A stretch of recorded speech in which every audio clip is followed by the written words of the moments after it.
Hi, welcome. How are you? Well, you asked for us. You said continue the show.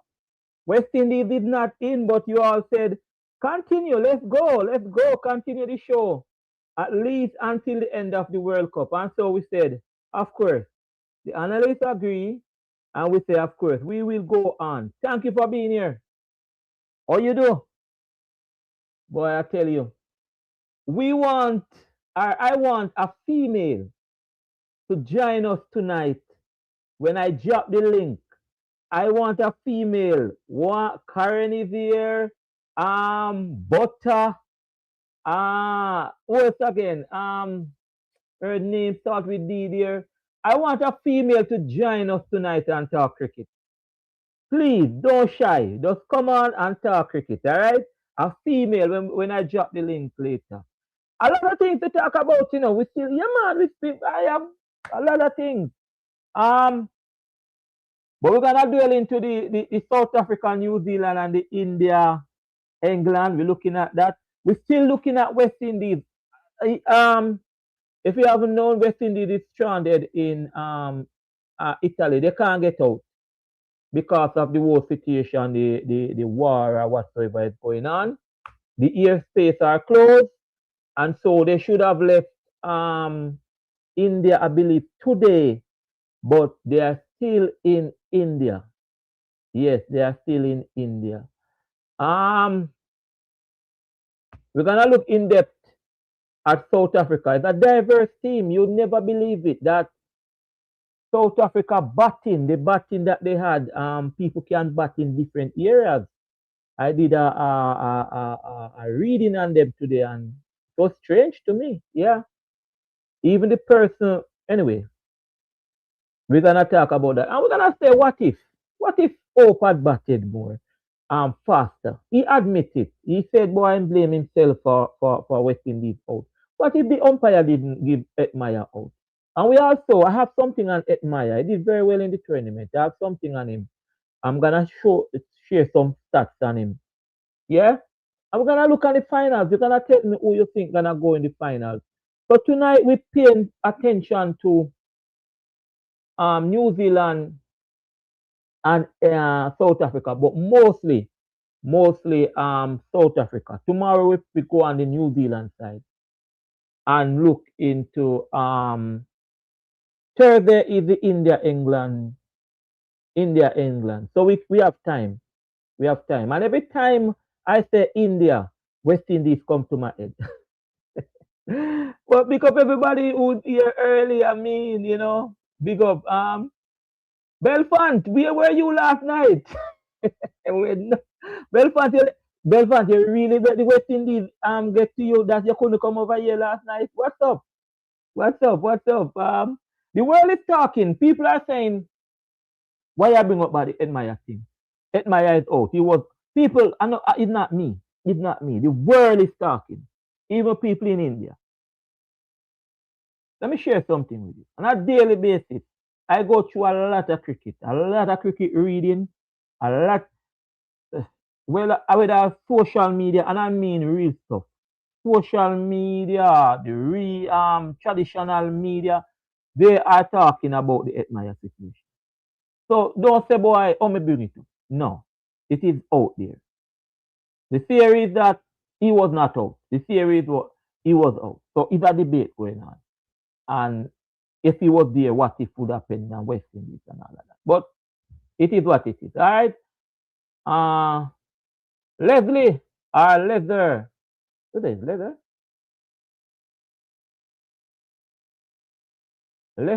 Lester, welcome. How you do? Welcome, man. Welcome. Gat Williams. What's up, Gat? How is it in the UK? How is it in the UK, Gat? Good. Jeremy and Sterling said New Zealand versus South Africa finals. Two of them can go finals, Jeremy, and they, both of them playing in the semi. One have to go. It's either England or India versus South Africa or New Zealand. Both of them can go. Both of them will meet in the semi-finals on Wednesday morning. All right? Yeah. I got you a year. Yes, August, I have a piece for you, you know. I did some research on South Africa, so you have to come and tell me about this diverse batting. Yeah? And I have I tell you, I didn't know that South Africa was so diverse, you know. Yeah, man. Yeah, Jermaine. Yeah, man, I say go sometime. Yeah, mistake here sometime, and you in the chat correct me and say no, it's not so go. Yeah, yeah. But as I said, the West Indies is not around in terms of in the competition, but they are stranded. They are still in India, people. We wish the boys them all the best and hope they come out. Trust me, I wouldn't like to be in that situation. Believe me.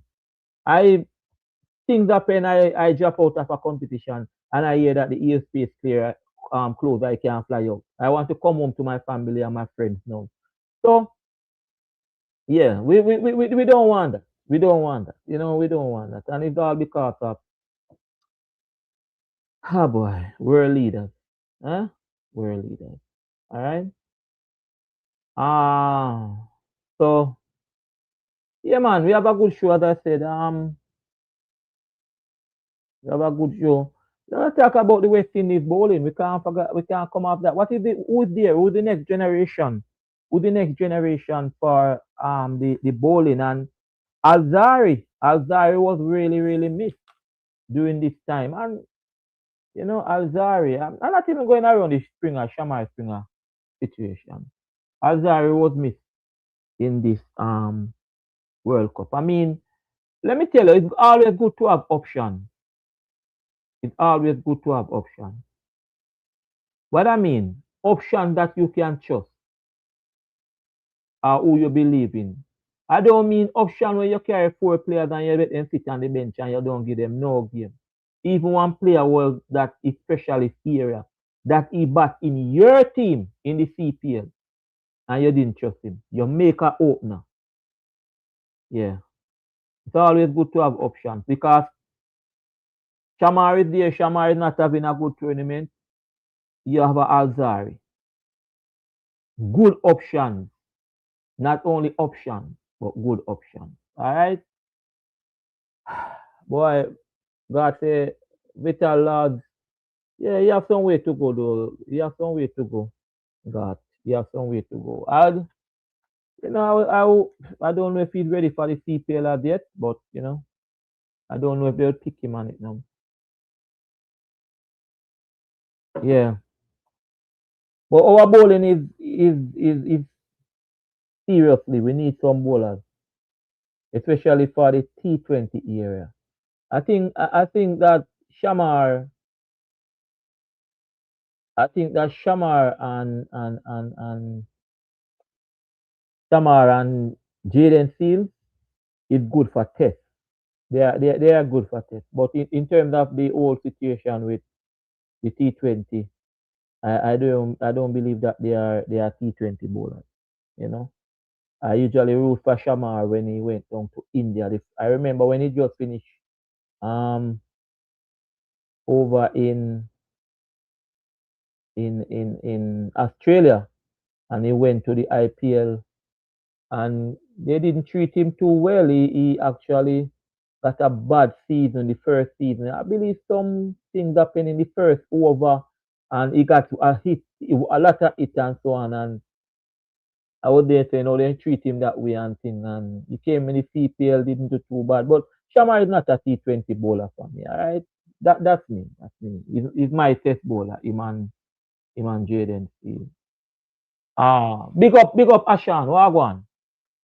Um, Sir Errol, welcome, man. Yes, I'm happy to be back here on your channel. Happy to be Yeah, back on this podcast here. Hi guys, everyone, morning, evening, afternoon, night, wherever you are. Sorry to be a bit late, but I'm here and that's what matters. I am here. yeah, man. I respect for that. Trust me, you I appreciate it. You're welcome. if it one, all if we can count on, you know, if Sir Errol is gonna be here, no matter if in late, he's I gonna had to be here. try to. Yes, I was Yeah, engaged in some other thing and but then I rush, to be late. I rush and still be late, but bear with me. yeah, man. So Errol, the West Indies team is stranded in India. Um, the situation is they should have leave today, but unfortunately, the airspace because of the whole situation with the war. So they are Oh, down there. in Iran. Yeah, they are down there in India. I was telling that, I wouldn't like to be in that situation where I want to come out and then you hear that airspace closed and can't come home to your family and your friends, you know. Mm. Well, Yeah, but we probably maybe some other persons there who are on vacation is an extended vacation. Those persons who are there and didn't get up to bowl a ball or face a delivery, they probably have an extended vacation. You don't extended want. vacation. Yeah. So yeah, in hindsight, maybe it's not a bad thing for some of them, and to see some Yeah, good, and to see to maybe watch. I don't know if they have it to watch the game. I don't know if they are allowed to see the live the games and so on, which is not bad in that context. But the most important thing are more importantly they want to come home. I was just joking there. yeah. The match, I believe, yeah, the South Africa New Zealand game will be playing at Eden Garden, same place that they play Oh, the Sunday. same So, venue where the yeah, sun so is I playing. guess they are still in that city. So, maybe I don't know if they would want to go and watch that match, but Yeah, it I is say what that. I mean, it's just that it is labeled. They are labeled that the bat. And I well probably in hindsight maybe I didn't know that was what was echoed by some commentators and so on. Remember, I mentioned that West Indies bat with their hand on their bat. Mm-hmm. I said it, and not with their head. I Mm-hmm. was hearing some, commentators, apparently saying that they doesn't use their head, in terms of how they play the cricket. They play it with their muscle, with their, strength, hitting, and Yeah. something basically what I've been saying, And when I heard it today, I said, "Wow, I hope I want to retract my comment because I had made those probably not so explicitly, but Mm-hmm. I had mentioned how I mean the game had passed them, or they came and ruled Test cricket and 20 and 50 over, and now apparently um, this one T20 is leaving them because they are six in their way out into winning. They think they can always do it. But there's another way of playing Yeah. T20 cricket apart from sixing, as contrary to what some think. And that's what is happening now in T20 cricket, not the West Indies way. And they have to move at the time. If not, move at the time they get out and out, it is going to leave them to if they don't come on board and a different approach to how to play T20 cricket. Yeah, yeah, yeah. I mean, the game has somehow changed, and we have to just go with it, you know. Remember, And it's in the past, yeah. you wouldn't get I say when T20 just started some years ago and so on, his pace bowler was considered and the only bowlers. You couldn't even consider using spin bowlers. It has Mm-hmm. changed now, where in one game the other day, I think 15 or 16 wickets fell and it was just for spin bowlers. So they Yeah, have their part to play too. It was yeah. said that it's only hit the more sixes you can hit and so on, you will be on an advantage and so on. And it has shown now, at least for the way the West Indies is concerned, I think they have the more sixes than any other team down there. But where they Mm-hmm. are now, they're on their way home. Well, want Oh, to be on their way home, not even on their way home because they said they are stranded. So the yeah. cricket has shifted. The way T20 has played is shifted, and the people who were considered test batsmen, the slow persons who could not hit six and limit themselves, to singles and rotating the strike, they're being a part of the equation. They're part of the conversation now. In this format of the game, you wouldn't have dreamt that that would happen, but it is for reality. It's a harsh reality now. Um, T20 cricket has shifted so much the dynamics where they have a part to play too in T20 cricket now. Yeah. Welcome everyone. August, I see you in people are saying welcome, Sir Errol. Yeah, Oh, thank you, guys. Thank you for having God me here send again. the man from Trinidad, Dul Warrior. Welcome, Ashan. Windy Fantic. I need a female on the show tonight. I need a female. I'll need a female to come and talk the cricket with us. How you feel? Karen Older, you are here. Shanil Dixon, Butter. But I don't see Butter yet. I don't see Chanel. Karen Older, you are here. 3 ladies.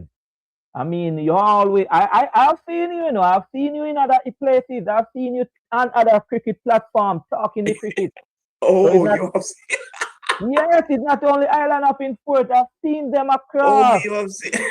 Oh, When I yes. go on my Mm-hmm. colleague platform, Who's he received dropping and looking and seeing you guys, so be yes, they are careful there. now. So Yes. they know I want them to come and talk. Somebody to come and talk cricket with us tonight. A female, all right? So when I drop the link, don't be shy. Come up and talk. Um, Ashan say, I see the president commending the boys. Yes, yes. The president did commend them, and there's a nice photo of them, and he said, well done. Yeah, Dr. Shallow, he did commend the boys, and we have to commend them, regardless of what happened, people. We have to commend them. All right? I may say things in my feeling, but we have to commend them. And as And I have said, I would yeah, have said that, yes, we commend them. And I would have said last night that they exceeded expectations by vying yeah, for a spot in the semifinals. So that is exceeding expectation when they are challenging India of all the teams for a spot in the semifinal and so on. So we are critical of how they, so not because they lost and we were disappointed meant that mm, that doesn't necessarily mean that we're not thankful for their performance and think well of their performance. It's yeah, man, just how they played it. If they could, in our words, although they lost and we were disappointed, we felt that had they played it better, we would have been even more grateful. That's basically it is. yeah, yeah. As I said, we commend them. There's a trend out now. There's something going around with Jason Holder, where they said that Jason Holder has never turned his back on the West Indies. When others go when others are playing franchise cricket and not available for West Indies cricket, he always make himself available. Always. Yeah, Jason Ola, there are I see a lot of commendation for him. And I was looking into it, and they said he got the opportunity to go and play franchise when the West Indies was playing like a test match or something, and he stick He around. opted for it. So he's a true Yeah person man, of the, yeah man, yeah man. yes, yes, that is commendable of him. As a person, Yeah. as you know, they use the almighty dollar as their Yeah, calling card, and they put the service to the West Indies team as secondary. Their primary yeah, focus is for the almighty dollar, and the yeah. West Indies is secondary. He's not that sort of person, so commend him for that. Yeah, really, really comment. When I saw it, I was like, because as I said, he have the opportunity, got the opportunity, and he don't. So Errol, I know maybe as a man not want to be in the controversy or anything like that. You want to be on the smooth side, but he's out there. He's out there. He really admire out. I don't know if you see it, in terms of people talking about it, but Yes, it's there. you- It is there in the public's domain. It is there in yes, the public's domain. And I haven't seen it. I did, as I say, I didn't watch the game, so I didn't really see it. mhm, I have not looked at it. Probably should have. In hindsight, come to think of it, I should have.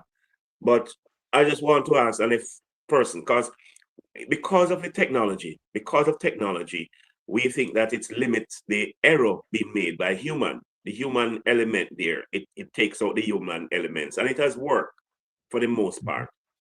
And that's why sometimes you will have that margin of error, which if the bat, and I did ask last night in the on the podcast, if the bat was near his pocket. So if those two places were close by, if they were close by, although it shows that it's snicker there on on the technology, it could be one of, but if it was far, in other words, if the bat was before or far behind his pocket when the contact made, then there is no mhm, doubt what it was. But if it was beside each other in close proximity, it could be, although it snickers there, it could be either or. Because as what I'm learning is that from a different view, a different vantage point, it showed that it was far, and it couldn't be from the flicker. It must be from the frontal view Yeah. or the back view, whichever camera view that is taken. But from the side view, it will only show a flicker. I think that's where the decision is made when it shows. So if the bat, any part of the bat was near his pocket, when that flicker goes off, that thing there that shows when it goes off, then it could be either or. But if the bat was far from the body, then I take it that it is the bat. I have not seen it, and I will look at it. I promise to do that. Yeah, I mean, they are saying that boy, it between it's a lot of thing, and people are joining it up more closer and saying a lot of things, But And it's possible. It is possible that it is so, and not only that, why it has in the public's domain too. It's not because of a batsman. I'm certain he's not the only one to be out, maybe with a where people are debating on it if it was out or not. I'm certainly, and he will not be the last. But you know why it is in the public's domain? yeah, man. Because it's Hetmyer. Yeah. His reaction, and not only that, that could be the turning point, could well be the turning point in the game yesterday. Right. That could be Right. the turning point because he had 25 from 12 or 10 or something like that. 27 from 12. From 12. Well, strike rate is what? 200 Mm-hmm. or more. See? Yeah. That strike rate is 200. So that could have made a difference. And Hetmyer is on form at that juncture in the innings and so on. So yes, that's a turning point. That's a pivotal point in the game, and that's why it is on everybody's lips. Everybody is talking about it. And not only that too, it's because it's against India. And you know what they said around India and the ICC, so that's Oh another, yes, that's a yeah, factor. Yeah, that could well be a contributing factor. Yes, yeah. yes. Good That night, is true. everyone. If you're just coming in, good night. Good night. If you're just joining us for the first time, we have been here almost. We only missed one night from the World Cup started, and that was Friday night. I mean, we have been here right through. All right. I if you allow me at times, just make you just highlight, just make you just maybe, and I would have spoken to you, mention it to you, that is, because you are the one in charge and you decide. But sometimes when I make comments and so on, people um respond to it Mm-hmm. and so on, especially on the opposed to my comment. I would like Mm-hmm. to, because sometimes I get the feeling that they don't understand. This person a while ago about expectations. The Oh, the reason one why that I took down. The one I took down. yes, the reason why I said it is Oh, because there were, if you look at the West Indies performance coming in to the World Cup, okay. how they were performing, they were not performing well. They had lost to South Africa. They had lost to just every other team. They had lost to in the last year or two. They weren't performing well. So a lot were not expected of them. Okay, they were supposed to be competitive. They were. They went in a group that was not strong, one of the weakest, if not the weakest group. They played against Zimbabwe. It was found out that Zimbabwe is not, is not a well, the team was not strong either based on the match they played against India. It has shown that Zimbabwe was not performing well. And albeit that they were in contention to go to semi-final. No, I had to explain it to someone last night. I think Mario, because he misunderstood me too. I'm saying that West Indies, the fact that they almost reached semi-final, they were vying against the favorite. They had a toss-up against the favorite, a do or die, to reach a semi-final. I think they exceeded expectations. Okay? And I take no bones for that. I stand for what I said. They exceeded expectation. Although I said that had they played a better game, they could have been the victor and also reached semi-final. So I don't think I said anything wrong there. Okay. We're not sitting from mediocrity. Marcus, welcome. Blessings. Good night, everyone. Night. But Marcus, did you dodge us last night? Even God was asking for you. Did you dodge us because we went out? You said You said it's 3 matches we're playing because we're not going to semi-final. Did you dodge away from the people? No, man. Night Oh. again. If we had won, then I would be dodging. But remember my prediction Your pronouncement came was that. true. So it just some church vibes, you know. Yeah, I actually said that to God, because God said you and him was on the same boat. So he was asking for you. Uh, yeah, man. What did I tell you? But oh, you see the game last night, yesterday, because you Yesterday, weren't here last night. yeah, but as I said the night before the game, you know, uh, when we were doing the live, if we don't make between 220 to 230, Mm. it's going to be difficult for us to win. Our bowling, um, once you do have to go after our bowling, they're not going to get in the wicket. As you could see, the Samson batted comfortably. I don't think Samson take any risk. He didn't have to do anything. He just play some shots. Yeah, So yeah. the bowling, and the batting. I don't know. I don't know. Rasta and Chase and Shy Hope to open, and you need a lot of runs. That not going to give us a lot of runs. That Mm. not going to give us a lot of runs. But Uh, but but but but, but Chase didn't steal, Marco. no, Chase didn't feel, but Hope feel. The two Okay. we can't have What the else? two. We can't have a two similar. All right. If you remember when when we made the 250 something, Yeah. when Ravman Powell came in, Ravman Powell wasn't getting the ball off the square too good enough. But Ravman Powell was rotating the strike. Shy Hope took up Shy Hope faced more ball, I think, than Rasta and Chase now. And it took up a lot of the if he was trying to get off strike, you're not Yeah. hitting the ball good. Yes, Chase It's got good. 33 ball, and I think not Chase, Hope got 33 deliveries, and I think Chase got 25 or 27. Right. So give him the strike.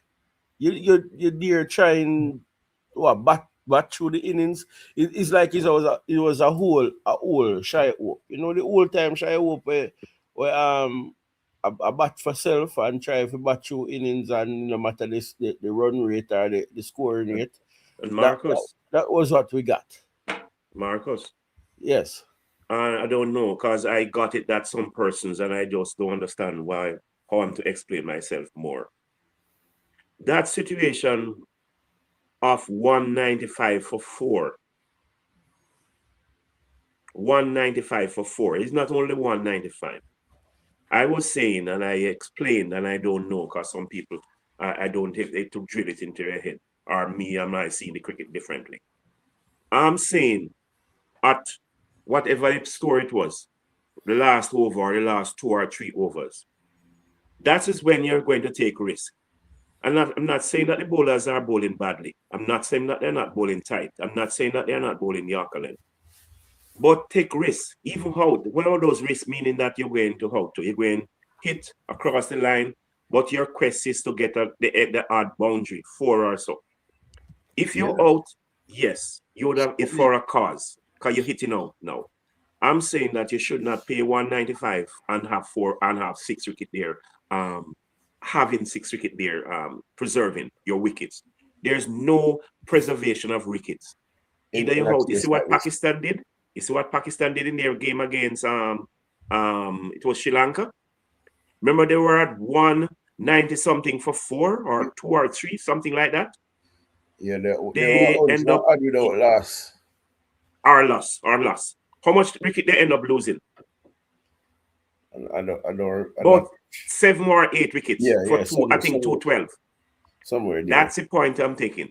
Wicket is not supposed to be preserved at that stage.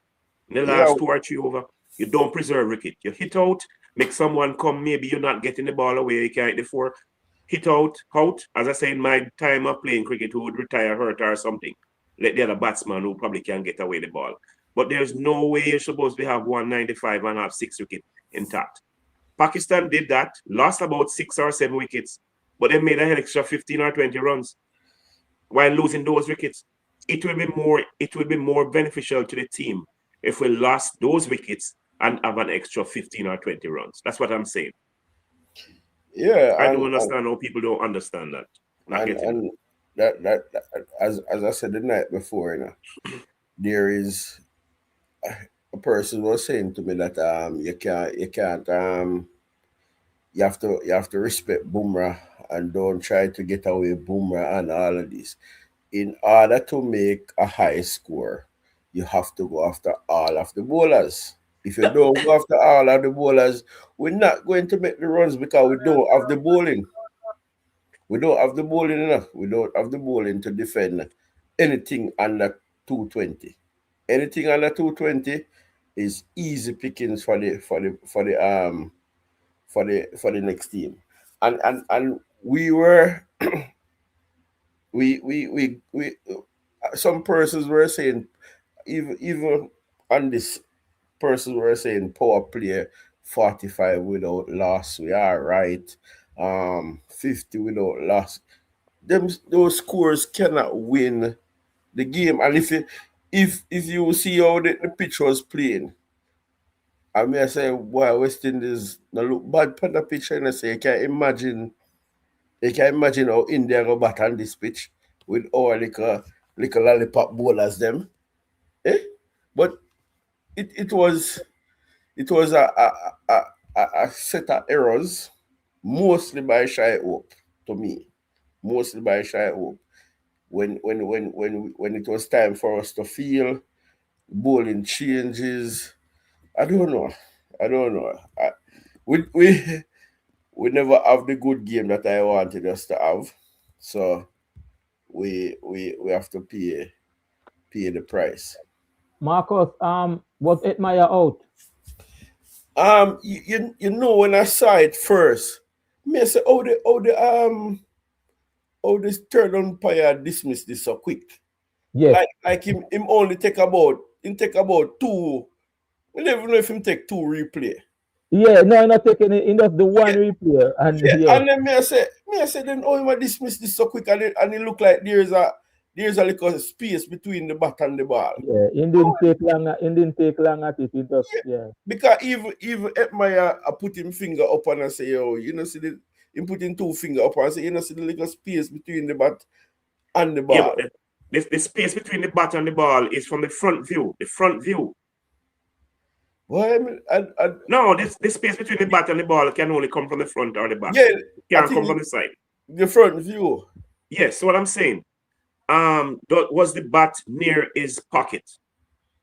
No, but because it hit something, it hit something that the flicker goes off. The flicker there, that thing there that shows that they say this pocket.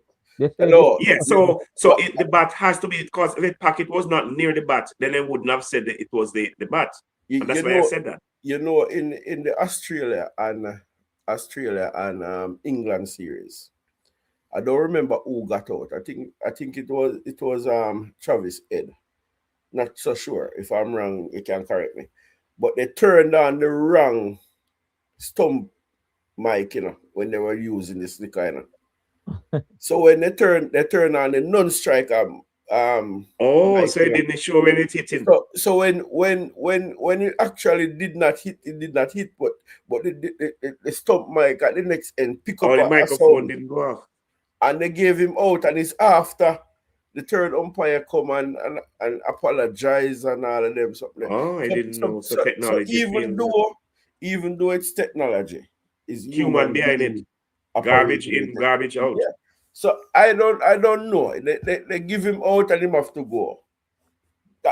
That's a part of the game, because if we did not have third umpire and video replay and all of those something, once the umpire give you out, you have to step.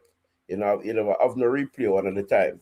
So but it was right there as well.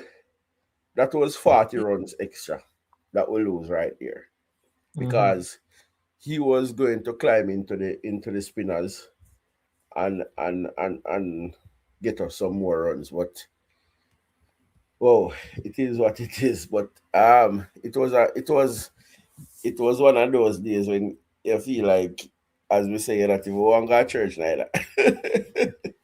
I tell you, it was a rough morning. Good morning. All right, Marcus, let me just share these with the fans because I saw somebody put it in the comment section. And I went and I credited the site, and it's true. Pakistan players, they have been fined. The T20 players, they have been fined for not reaching the semi-finals of the World Cup. So they are paying their money, which is 5 million, PRK 5 million, US Each? 18,000 each. They have been fined by who? Yes, they are fined by their like you have the West Indies Cricket Board. They are fined Pakistan by Association. Pakistan board for not Wow.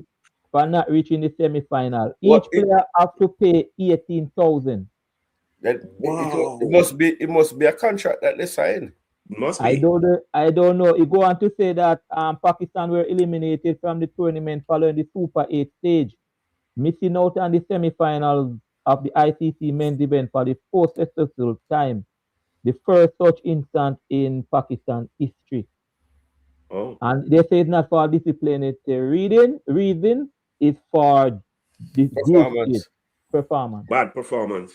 Wow. So yeah, Mm. I do not that kind of rough for you to be paying Yes. 18,000 To absorb that.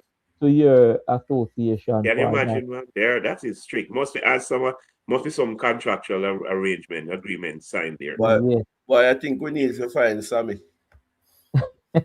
Yes. But Marco, when you take off it, I'm going back to last night. We kind of discussed it, but you were not here because we're gonna move the show forward. What you think of Sammy sending Chase to open with Johnson Charles there? The world didn't expect that. No, with hope. Huh? With hope, it's a chase. With Charles, but it's hope. No, sending Chase to open With with hope. Johnson Charles sitting there. With Johnson Charles sitting there. Yeah, But Johnson Charles sitting. uh, gross disrespect. Gross disrespect. They tell you because at the at the at all right, you don't want to play King, right? Yeah, your job thing. You drop King. I think at the end of the day, we kind of understand the decision, Kind of understand the And decision. it bring forth For fruit. play, It brought fruit. right, for playing chase. I Yeah. understand the decision for playing chase, But I don't think I would use him to open. Even though it bear fruit, But I'm gonna think I would use him to open. But to bring him in Charles. instead of King, I don't it's not a bad move. Because at the end of the day, if you realize we only use what 12 players That's throughout the what I've run. been Yeah, saying. yeah. Yeah. That's 12 fair. player, 12 players we use, right? So Mhm. it will be difficult now, even though I wanted Johnson Charles to play now, it would be difficult now to put in a Johnson Charles Because he's fresh, he has never played. right in No, this no, but in this what I'm situation. saying, Marcus, what I'm saying, right?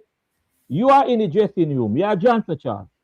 You are a specialist opener. You open for the West Indies before and you open for St. Lucia Kings.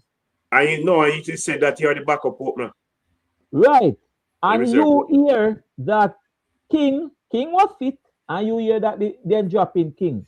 What come to your mind? No must you have a play.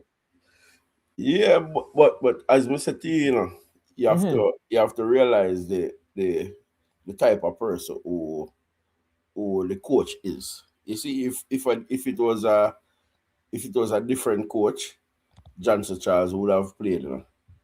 But you mhm, see, Sammy now, I think Sammy and Johnson Charles have a working relationship, what I want to call it. Well, probably him just sit him down and say, boy, Charles, we know you're there, I want to play, but we can't play right now. I tell you the truth. We want to mhm, play, but we can't play. Right? And even initially, if Johnson Charles look deep within himself, him no deserve the space to go down there.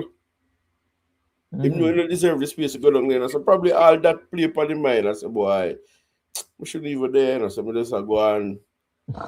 Mr. go and work with the flow, right? One easy. But with that said, he was down there.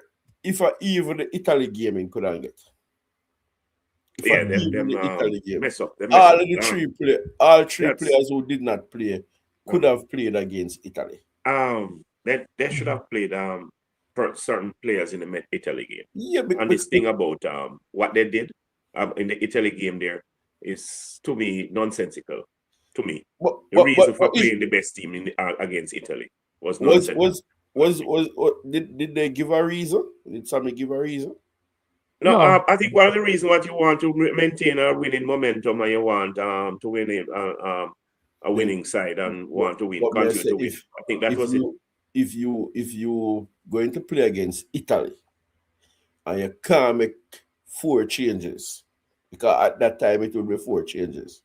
If you can't make 4 changes to a West Indies team to play against Italy, you're not gonna reach far.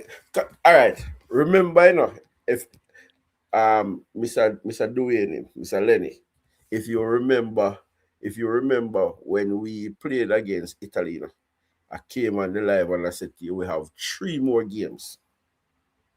3 more games. And that was based on how I saw them play.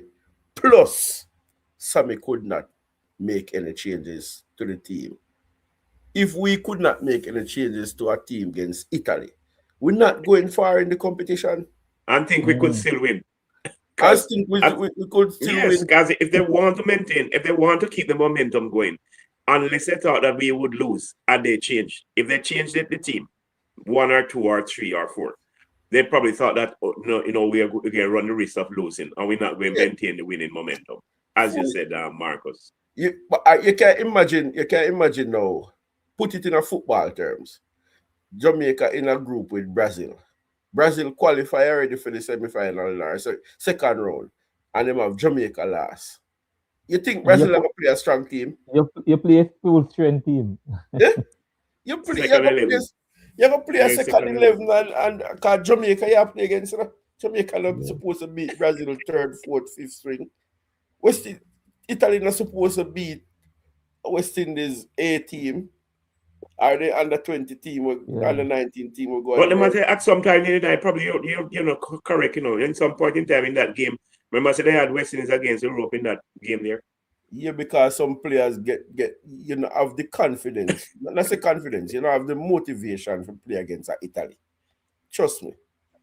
If you play sport and you're going to play against a lesser team, you're going to play, but you don't have the motivation where you don't want to play against England, India, South Africa. It's a different motivation to play against Italy, So you rest the player them, man. Marcus, we have 9 minutes before we add some people, add the people to the live. Remember, please, a female. If you are here, Karen, if you are here, Chanel, and if you are here, Butter. Any other female, let's hear your voice tonight. You're always in the chat. Let's just hear your voice. Aga's gonna come on to because I have some question about South Africa. And I saw who they are asking. O'Neill, you're new to the chat, man. So we have 10 o'clock. I drop the link. You can come on and say your piece. So Errol, you're gonna take it and Marcus. I think you talk about it last night. The bowling is West Indies no have no bowlers now. We don't have no bowlers. We get Hammers against the top team. It's Marcus? All right, Marcus, go ahead. You go first. No, Marcus, go ahead. You go ahead, Marcus. As I was saying, our bowling, if we don't have enough runs on the board for the next team, for the opponent to go after our bowling, in terms of trying to take some unnecessary risk to score runs, then we can't get any wicket. If they're just going to bowl and the next team bat normal, like how South Africa bat, like how India bat, we can't get out anybody too tough. We can't get out anybody. Go again, what you said? I'm saying that if we don't have a lot of runs on the board, yeah, our bowling can't get out anybody. Because in order to get out the opponent from a West Indies point of view, I'm talking, they have to be coming after at us. And they coming at us, they will make some mistakes and give away some chances. And so we will be in the game. But if it is comfortable, if the score is anything between 10 and 11, if you have to score anything between 10 and 11 to beat West Indies, it's an easy pickings.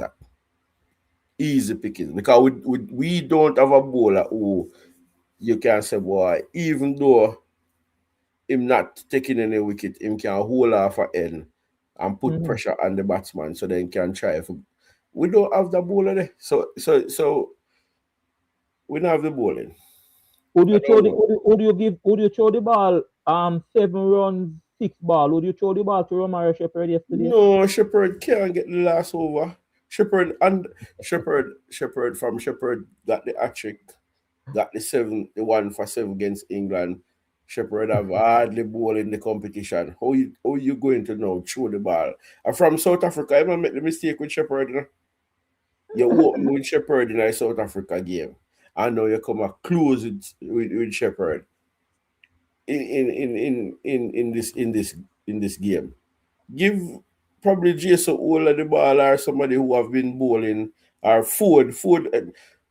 No, what am I tell you? Matthew Ford are the second most economical bowler in the World Cup, you know.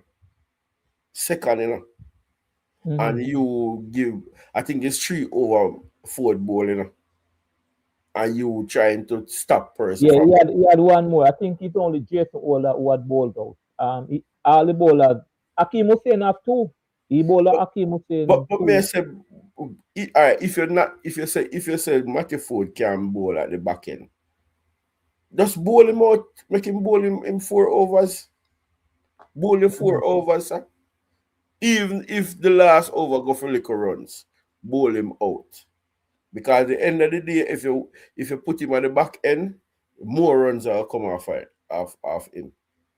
So I don't know, yeah, man. Some decision make where I don't know if a Sammy did I tell Hope to make them decision there, Sammy need to be fired. And if a Hope did I make a decision on himself, Hope need to be fired. But something never right with the whole bowling. With the whole bowling and the changes and everything. Something never right. Yeah. And before we move, you remember why they didn't play Akil Hussain in the South Africa game? Left-hander. You know that Akil Hussain bowled better to the left-handers in this game than how he bowled to the right-handers. Oh yeah, I heard somebody said that. Yeah, man. If you watch probably you never watch it with that type of mentality. Yeah, I heard somebody say that. Say he bowl. Yes. Why they stopping ball left-hander? I heard somebody say that. Who we got out? Is a left-hander he got out, you know? Is a left-hander he got out, you know? So that thing about left-hander bowler bowling to left-handers, I don't know. Once if you're not a good bowler, no problem. No, but once you're in the top 10 in the world, you can do something to that, man. I tell you. Okay. I think this person is talking to you. Dean Bird. I think he's talking to you, Sir Errol. What about what? He said, good night. This is the same West Indies who bowl out England. I think the art caller giving injustice to the team. Okay, can I say something here? Yeah, man. You have to highlight them when I see them. Okay, good. Well, you have to put things in context. He bowled out an England team where obviously at their worst game. Bowled out an England team that is not the same placid wicket that what was played yesterday, that placid wicket, that batting paradise that they played on. So you can't compare apple with pear and so on. The West Indies are bowl out different for low score than that. But you have to put things in context. Look at the opponent you have. India is not at England. The wicket that they played on yesterday was not the same wicket that they played on. The same way they use the bowlers was not the same way they use the bowlers here. So you have to put all of those things into person. You have to put them in the fray of things and so on. What's West the amount of Indies runs that they was needed, chasing? what West Indies needed was to make an amount of runs as what Marcus alluded to. Make an amount of runs that when the opponents come to the wicket, they have to be going like 12 runs or over, or 13. So what happened in Zimbabwe? They couldn't just sit there and just play and just like what India did. The 195 requires what? 8 point something or 9 runs per over?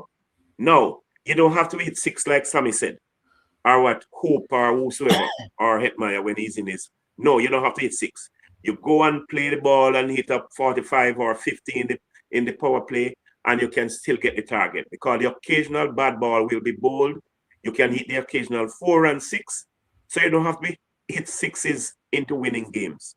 So when I made the point about West Indies, is that you have to put things in context. England had their worst game against West Indies.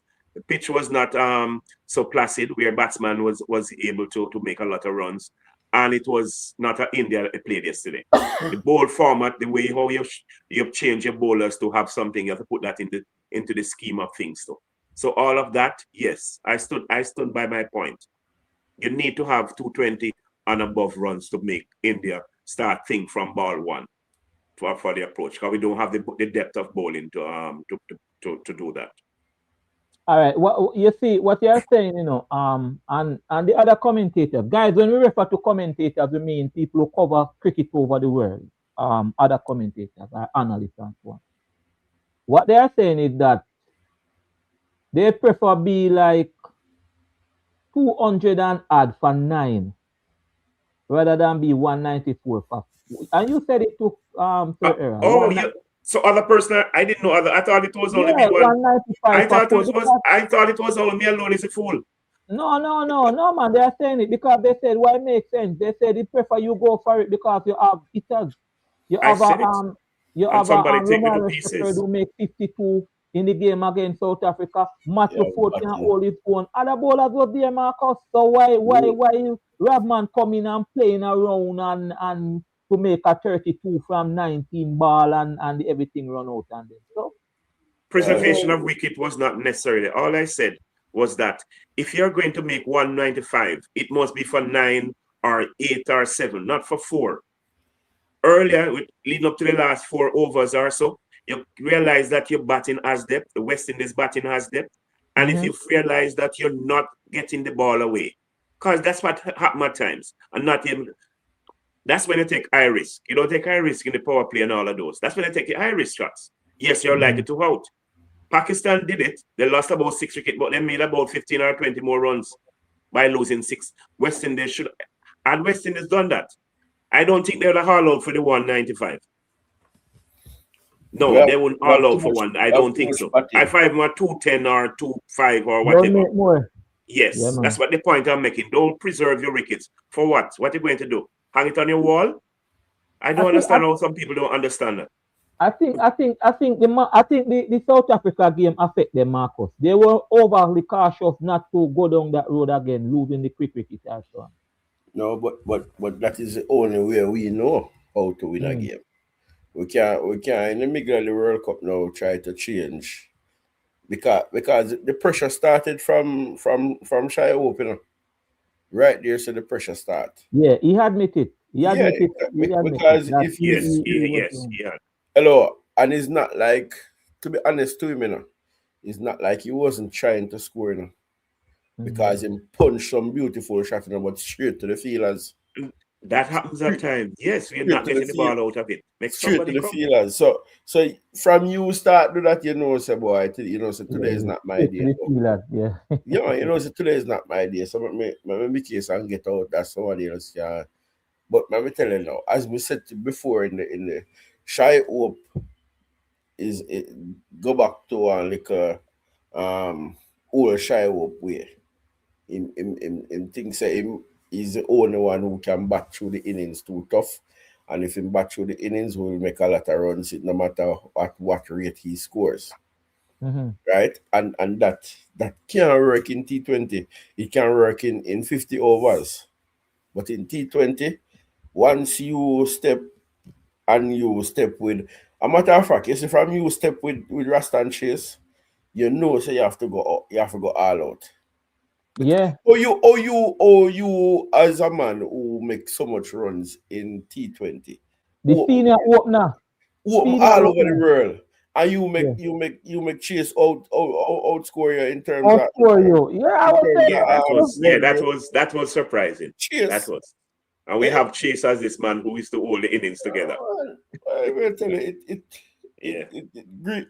I was in a chat and I tell them said, say we're not gonna make no runs. We're out of this. We're out of this, man, because 220 to 230 can only be made if you're there about 60 to 70 in the power play. If you're not there 60 to 70 in the power play, it's going to be difficult. Because if you realize Hetmyer came, and from Hetmyer came, you know that he has to go after the bowling. Because even though we don't think probably here and there with how he got out, in himself, probably never really want to go after Boomerang. But when him realize, boy, so the score rate was a hot, we have to go after every bowler now. And as so comes now him going after Boomerang. Boomerang could have been seen off in that 1 over, because a 1 over them will give him. So him could have see off Boomerang right let's and say, all right, let me just left him and make him bowl him a bowl and we take 2 single out of the over or whatever. And go down to the next end. But he have to go after them because Shy Hope use up a whole heap of ball in the power play and put us under pressure. But right, so we come under scoreboard pressure, right? So because Yeah,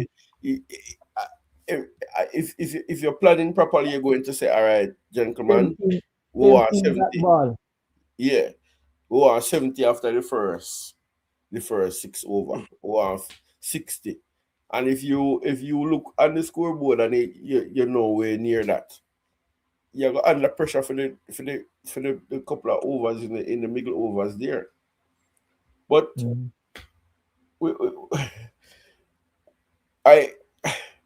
it's difficult because some persons are saying because we're in a group with basically 3 minnows, that's the reason why we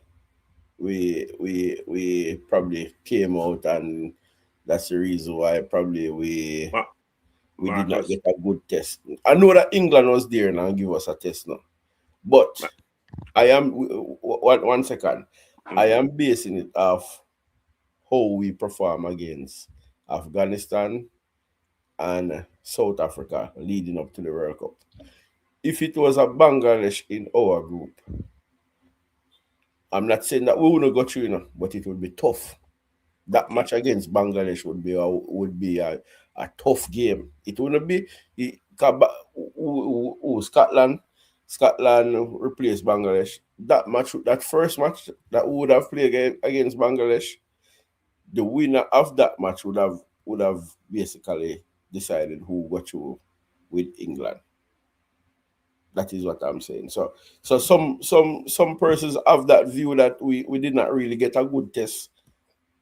Even though we beat England, we did not get a good test in the first round. So, but Marcus, is not what I have continued to say, and I continue to echo. Mr. Host, I've said it before that West Indies were in a group that was weak, and as such, the expectation were more. They were putting the West Indies expectation, and they were just putting what in the terms of victories. And not only the victories, the margin of victories. They're saying, okay, we are winning these games. In other words, they took out the quality of the teams in the group out of the scheme of things, out of the mix completely. They took it out. And all they were focusing on is that West Indies were winning, and they were winning these games convincingly. That's all they had. They didn't look at the fact that these teams were the lower ranked teams not performing well. And even when we came into the Super 8, we still we get made a million. 254. We made 254 against Zimbabwe. We still get a million. And okay, so it's a top 8 team. They advanced. They came second, or they won their group. Yes, they won the group. But what happened after we beat them? We made 254 against them. Another team immediately after came and make 256 against them. What that tells you is not strong. They are not as strong as how people make them out to be. So the only time West Indies were tested, and as what Agas alluded to, the only time West Indies were tested is these 2 games. And it shows them up. So that, oh, you're not as good as how those 5 games you win. You're not as good as how it appears to be in terms of it show up the bowling. Bowling is show up that way. Yeah, it show up the bowling. We are way behind in terms of our bowling. Yeah, it shows up the bowling. Yeah, guys, welcome again if you are here. Thank you for being here, man.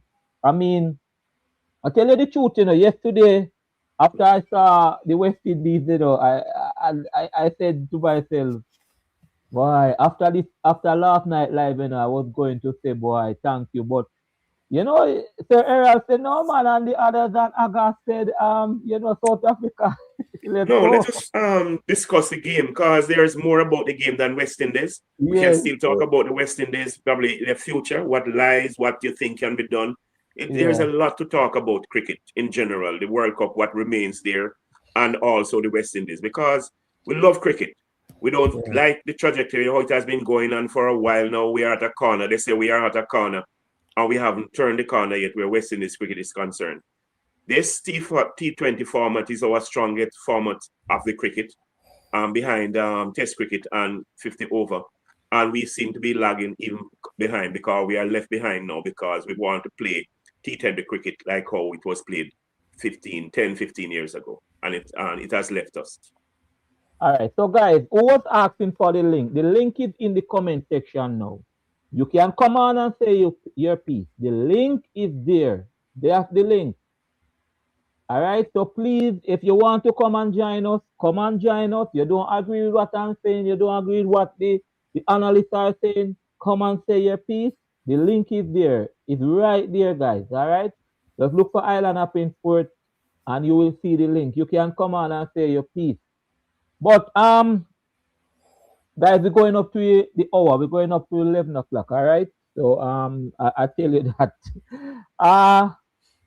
Hetmyer done his duty. Hetmyer did his thing. And Marcus, let me just read what I have. Let me give you a stat for the World Cup before you start. All right. Yeah. So he made the most runs by a West Indian, 248 runs. Okay. Cool. All right. The most six in men's T20 World Cup history, 19. Okay. Yeah. He make his career best score in T20 in the World Cup, 85 from 34 balls, and he is the giant most 7 catches, most catcher for the West Indies in the World Cup. So let's go again. Hetmyer, 248 runs, most runs by a West Indian in the T20 World Cup, this World Cup. 1960s, most sixes in men's T20 World Cup history. 85 from 34, career best T20 score. That is his highest. And 7 catches. He and the next West Indian did that. Did Hetmyer did his job at number 3? So I think me? That's what for me? Yes, no, I think he did. Marcus is all right. Let Marcus go. Go ahead, Marcus. Errol. Yes, I think Hetmyer. Yes, I think Hetmyer did it. Yes, he did well. He did well, and he went into the T20 tournament as that batsman that the West Indies, that's the nucleus of the batting. He went in there with that, and he performed it. He performed that role. And the opponents are wary of that, and so on, because they realize he's the man that they have to get out. If there's any person that they need to get out, was him. I think he said that he would make himself available. He want to play other formats. I think he should play other formats of the game. He has a lot to give to the game, and it's only sad that West Indies players, especially batsmen, what they do, they use them in in these T20 leagues. Some of them they don't use them at the position that they should really be, like a Hetmyer. The West Indies, I don't know what they just use them as sluggers, some to hit the sixes. If they need sixes, they use the West Indies players in that role. And so in some of these IPL, especially teams. And as such, they're not playing their correct role, their position as how they are supposed to play. Hetmyer is an example of that. And I am only hoping now that going forward, that the powers that be see Hetmyer in the other formats, and he has a lot to contribute to the West Indies. I still think he is to, as I said, it was risky, and I said it, and I proven that because of that high risk, that high percentage risk that he has, and so on, especially in the early part of his innings, just like how he's likely to hit the ball out of the ground, he's likely to be out, and most of his time he's out caught, and so on. That's what, because he's risky, he's out caught. They don't bowl him easily or LBW or so on, or run out. The time that he's out most is when caught, and because he's a high risk batsman, and so on. But he has a lot to do for the West Indies, and I wish him all the best in his future endeavors in the other formats. Marcus? Yeah, he did more than what most of us expected. In terms of him coming back, batting at a number three position that we never really saw him too tough playing before now. Even if he batted there, it wasn't a whole lot, and probably mostly in CPL cricket. But he showed up. He performed. Probably just one game I really would say, boy, him never really performed in. But for the most part, he he turned up. And to be a player that hit the most six in a single World Cup so far, it speak that he is up there highly with the Gales and so forth that pass through the World Cup, who are six hitters, the Russells and the Pollards and so forth. So it is good. I think, well, I don't know if West Indies had the money, where if a franchise call him, they could say to him, say, all right, we match that money, just stay home and get fit and play all three formats of the game. Then West Indies cricket would be moving into a good direction. He captained the under 19 team. I think when he captained it, they won. So he's not a he's a leader also. He has some pedigree about him. Right. So I think we even because I don't right now as it relates to, I'm not shifting the focus, but as it relates to the test team, and we know that we're in problem right there. Similar to some years ago when South Africa picked Graham Smith out of nowhere to be the captain as a young cricketer. I think West Indies need to go that direction. If Hetmyer is up for it, he would be a good candidate to just take over captaincy and just have a lot of time in the game so he can grow in the game. We don't need any old captain right now, right? So he have done his job, and he stands out in the World Cup, not only in the West Indies team, but in the World Cup. He has stand out, and I think he's probably about third or fourth in the most runs in the World Cup at present. 248. Yeah, I think he's about third, probably our third or fourth somewhere there. But we can double check that. But him do him job. Him do him job. So true. All right, thank you. Aga, Hello, my friends. How are you all Hey, doing? Hey, Blessings, welcome, blessings, Agas. Agas, what's up? semi-final. Agas, we have two chokers playing on Wednesday. Hey, don't mention that word chokers, guys. Come on. There's another C word, cupcakes, you know? Yeah. Best Oh, chokers, you remember that cupcake thing? Oh, best choker after chokers. But Agas, yes. I have something to ask you. I was looking at the South Africa team today and I reading about them. I didn't know that their batting was so diverse in the sense that Markram Mhm. was a middle order batsman and Rickleton was the opener. Rickleton in the league in South Africa. Rickleton opened for his franchise team and he made the most runs. And now Markram take up the opening slot for South Africa and he have the most runs as the opener in the T20 World Cup. Yeah, that is true. That is true. Rickleton is a proper opener, wicketkeeper batsman, and Markram as well. He was an opener, then he floated in the middle, Yeah. and and then he came back, opened again. Yeah, so even Brevis is not normally a number 4. He's more of a Klassen who finishes off the games, you know. Yes, But yes. That's what, the diversity of the team. yeah, so but you know, I was listening to you guys, right? Uh-huh. And I just like something really hit me that I feel is in relation with the West Indies and South Africa, right? With anything you do, the most important thing is foundation.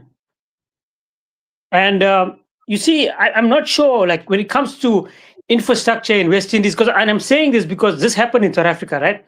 We were also a very, very good cricketing nation, you know. In the Graham Smith era, the Hashim Amla, the AB de Villiers, you know, and then cricket started to dip. And there was a reason for that. Because Cricket South Africa, they had the wrong people in charge. Let's put it that way. A lot of corruption, you know. I think we know. A lot of, yeah. And then Graham Smith stepped in. And there was a lot of, and even the crowd, the public was like, they were very, very frustrated because cricket is a big thing in South Africa. Until there was no option by Cricket South Africa to really pick the right people, improve the infrastructure, and then you see slowly even they lost sponsors like Momentum and Castle and all that stuff. But now, once South Africa started doing well and they started picking the right players and pouring into the infrastructure, I noticed there was a big significant change in the cricket in South Africa. And then there's a lot of, like, if you look at South Africa, they're so good at the moment. They can actually bring a second team. I don't know if you guys know that. They can actually bring a second team to the World Cup. That's what I was thinking. Yes. Yeah, man. Yes. You know, and why is there a reason for that? Look at Lungi Ngidi. He was a good bowler, but he wasn't a very good, an excellent bowler like what he's doing now. And the reason for that, he's being pushed by other players. Rickleton, Stubbs, they're being pushed. You've got Bretsky, you've got the Jordan Herman. There's another guy that plays like AB de Villiers, Matthew de Villiers. I'm not sure if you guys heard of him. Ooh, that guy, the way he hits the ball, it's incredible. So they've been pushed, really pushed. So what happens when you get players that need to be pushed? They know the pressure is on them to perform well. So our West Indies, can they get to the similar place, where their players are being pushed by other players, the infrastructure is improving, sponsors are coming back in? Because we can't look at the players and only blame the players, we got to look at what support are they getting.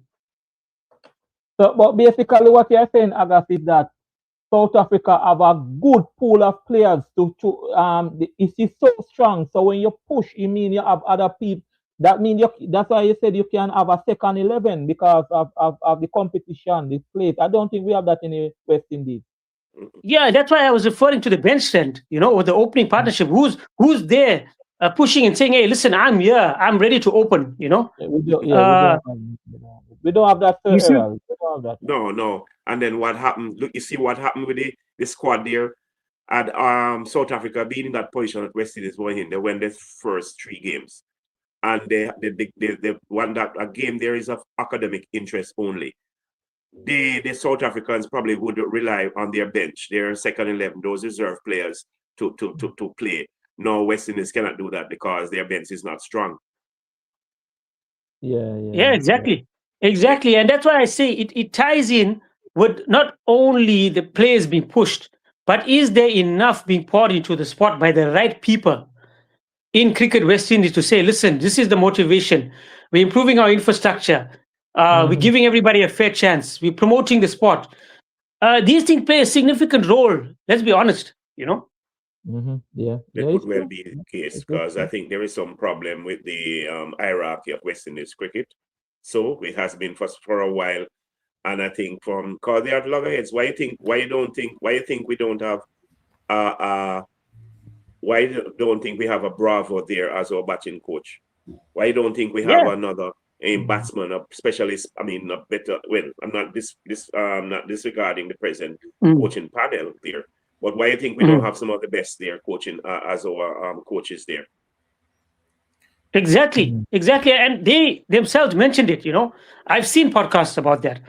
And another key thing is how strong is the domestic competition? Because South Africa as well, they poured a lot into the domestic. That's why I said a lot of sponsors have jumped in. They've been players have been. Let me ask you about that, August. Marcus, you can come in. If you can come in, you can come in. You want to ask him? You want to ask him something, or go ahead? Just one question, August. We have our coach, Sammy, as the one who he basically does everything. Sorry, Marcus. Sorry, Marcus. O'Neill, turn off your camera. Stay on the line, O'Neill, but turn off the camera. Marcus. Go ahead, Marcus. Yeah, as I was saying, Sammy is basically everything for West Indies in terms of selecting, coaching, everything. What's the selection process in South Africa? Does he have the power that Sammy has? Yeah. Is it that the coach does all the selection, or you have a team of persons who does the selection? No. We have our own selection panel that sits with the coach, and obviously they discuss. You know, are you happy with getting this player in? So there's a different selection panel.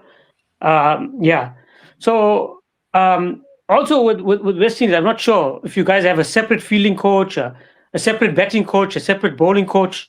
Yeah, man, they have. I know they have batting and they have bowling. But they have it, but I think it can be improved based on All right, if you look on the other teams, their batting coach or bowling coach is some of the best in the world. They have, whether it's from their team or otherwise, or from different. They are the best. I don't think the West Indies has that. Yeah, all right. August, wait just a minute. I'm gonna come back to you with August with the domestic and look at the franchise system in South Africa compared to the CPL. O'Neill. Yo, what's going on, man?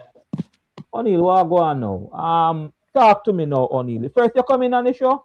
In terms of it's my first time on the show. I've been listening to you guys though for a little bit. I enjoy the content. Okay, thanks, man. Thank you, O'Neill. Talk to us about you support West Indies team or you support India? Who you support?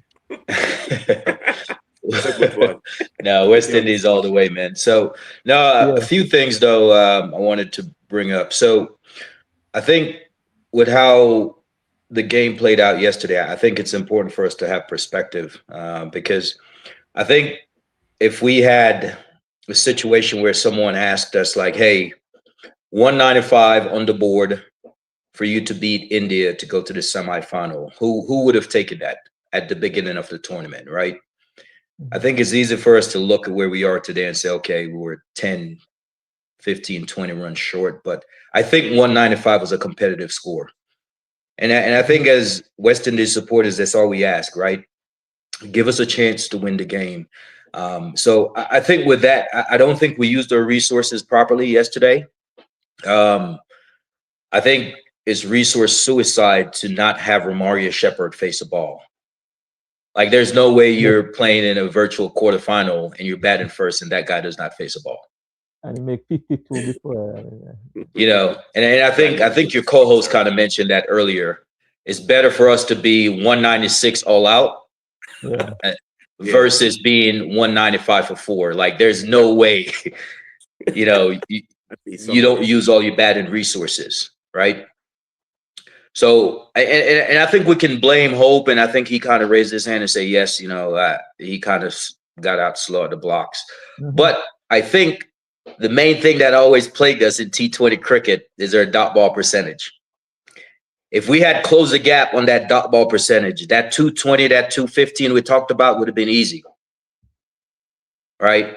And I don't remember if you recall yesterday, I think it was like the second over where Axel Patel came on to bowl. The first ball went for a 4, and then there was a break in the play. You guys remember that? Yeah, yes. Yeah.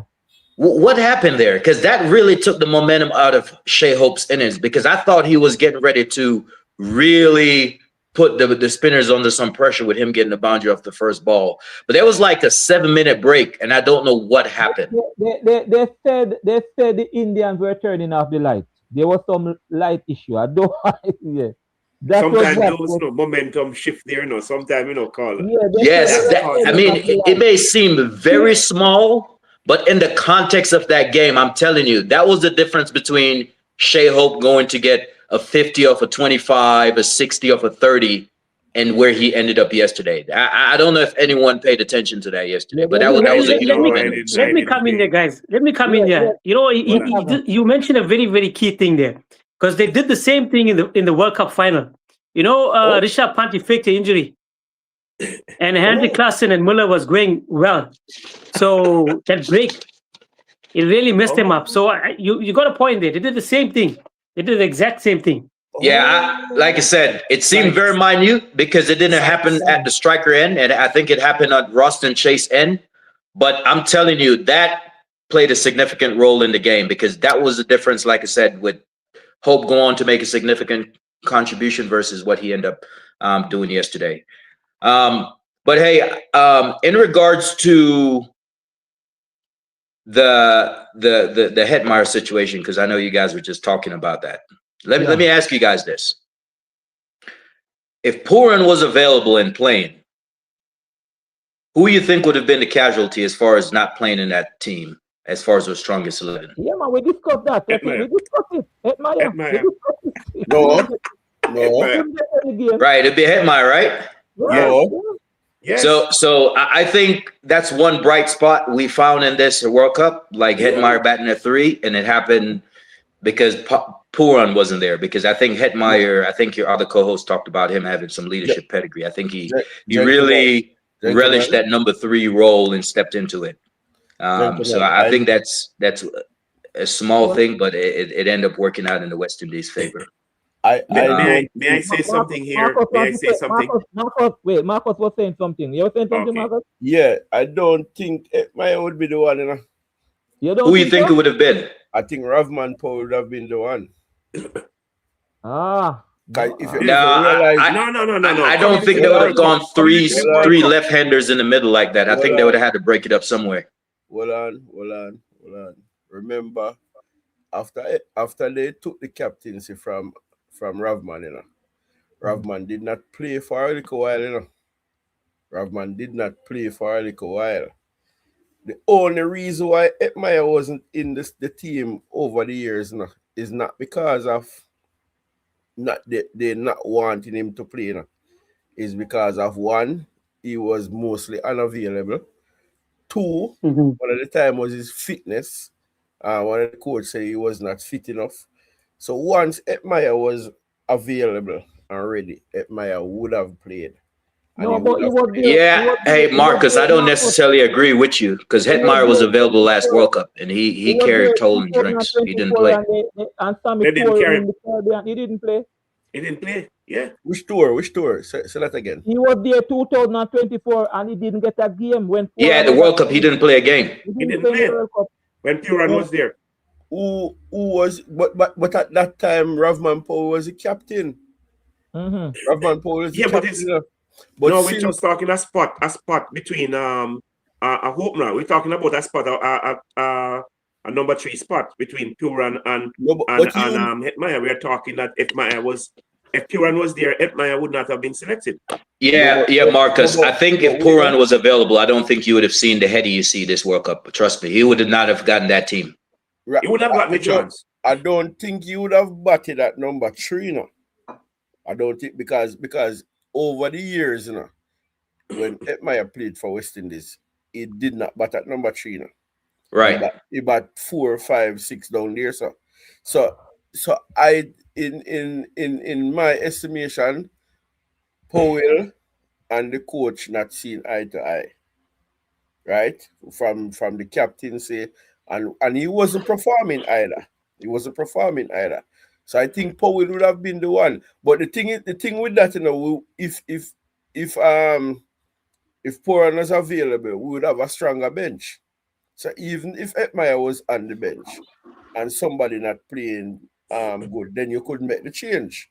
But we don't have a bench right now, so that is I think if Puran was there too, I think the balance of the thing would have been. I know we're struggling with the balance now. I think we would have tried to cramp all the batters in there too, and I think would have always been a bowler short. Which, take it for whatever it's worth. You know, if we would have said, "Hey, we back our batting and we can chase 250 or we can set you 260," but again, that's my opinion. And then moving forward, though, I think depth bowling is something is an area we lack. Who in the Caribbean is a prospect to potentially fill that void? That's because I think once Alzari gets fit, I think he comes back in and you naturally swap him out for the other Joseph as your strike bowler. But I think we're going to have to make a decision between the 3 seam all-rounders. I don't think all 3 of them can play in the team for us to have a very balanced team. I don't think you can play Ford, Holder, and Shepherd because I think you have an issue with role clarity. Because if you're not going to bat Shepherd like we talked about earlier, he has to bowl his 4 quota of overs. That's the only way he gets in the team. He cannot bat and then you only have him bowl 2 overs. And then Ford, yes, he's economical up front, but in the T20 format, you can't have a guy bowling 4 overs on the trot. Yeah, like that's a recipe for disaster. So I think from what he's done in the World Cup, I think he warrants a spot. So I think his spot is pretty. Out of the 3 of them, who would you drop? Say that again. Out of the 3 of them, who would you drop? I think Shepherd is probably the one that is most questionable because I think Holder has done enough with the bat in this tournament. I think he had a very questionable World Cup with the ball, Holder, because of his experience, and I think he should have been the one that carry that bowling attack. I think he what he did with the bat kind of covers the crack with the ball in this World Cup. So I think he's good enough with the bat now to keep a spot. But I think Shepherd, we have to figure out what we do with him. Maybe he's the guy that pinch hits at the top, and that's his role moving forward. But if we realize too, you know, with Holder basically on his way out, you know. So probably we won't have that decision too tough to make, you know. What's Ola's age? Ola 30. He's 35. I think 35. I think he's 34. 34. Yeah, Ola might not be around for the next Thinks about World Cup. Right, yeah. For the next World Cup. So yeah, but I think he's playing his best as good with the bat now as I've ever seen him in T20. He's playing good, but we do right now we can't identify a death bowler. Yeah, I think we got to fill He that was gap. disappointed. His bowling was, as you alluded to. Yes, I'm glad that you're really looking at the game and analyzing it. His bowling to me, I saw him as that experienced person to command this place and to help the other bowlers who are fairly new and so on. He has been there for the last 10 years and so on. So I thought that his bowling need improving. I was disappointed, and I've said it many times here. but his batting compensate for that. That's what you're saying. Yeah. All right, guys, give me a minute, please. Let me just pause and go back to August. August, I want to Yes, talk yes. to you. I want to ask you about the South African domestic league. Do you know about the Caribbean CPL? Yes. You see, I was actually cut off there, right? Sorry about that. I was speaking about the domestic leagues. Yeah. Do you know about the West Indies, the Caribbean CPL, Caribbean Premier League? Yes. I know. I watched a bit of it. So why is South Africa franchise league so strong? Yeah, because that's what I was alluding to, right? Guys, that's why I'm saying we need to look at the future now, because I'm listening to you guys, right? And you know what we keep going back to? If you listen carefully, right, we keep talking about swapping batsmen, and we're talking about like changing the team within the team. We need a stronger bench. That's what we need. Yeah. You know, we need better players coming through, and that's why I spoke about having a strong domestic competition. Because why the SA20 is so good now is because we have a strong domestic league, you know. So does West Indies have that? Because that's vital. That's vital, to be quite honest. Okay, I think for us, I don't know if I think that the CPL is they use most of the people who are the players that are coming outside to the CPL, they are age. Yes. And we do not have the young Caribbean players coming through to the franchises, and those are franchise cricket. I mean, we can't do anything. Those are privately owned, and it's all the owners want to play for the game. But let me just that's more about money. Yeah, that's more about money. It's not about breathing talent, you know. And that's why I say you really need the West Indies domestic league to be strong. He's not talking it about needs to be competitive. The franchise. He's talking about the one organized by the like West the 4 day and so on. Yes. That is very weak. I tell you that straight up. That is very weak. Yes, and that's what he's alluded to. That unless we have that format. I mean, those players will make century there, and when they come to the international stage, it's the first ball they get or something like that. So that is a real problem for the standard of it. The standard of it is low, too low. That's the problem. So there is the problem. We need to get to the root of the problem, because we can't be, talking about changes in a batting lineup. And like you said, you see the King wasn't in form, right? And there was nobody there to replace him. So we need to go to the root of the problem, because if you don't go to the root of the problem, you can't solve the puzzle. But you know that we have some players here though. Because you have this, I don't know if O'Neill know Joel Andrews. Yeah. Hey, Agus. Hey, man. I've been hearing you. I think you bring up a good point. I think one thing you have to factor in: the West Indies is a little more complex than all the other cricket nations across the world. Like, we're a bunch of nations that are trying to make this thing work. South Africa is one country, so we do have a bench, as Marcus alluded to, because you have Evan Lewis is still out there as an opener. You have a Joel Andrew.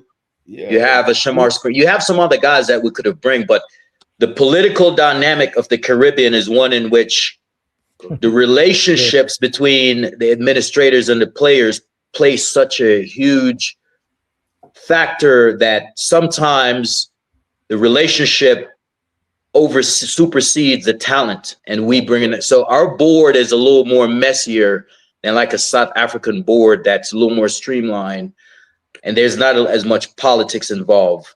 But I do take your point. We need a wider pool of players, but sometimes though we just got to take the West Indies into consideration, because our cricket board is very messy.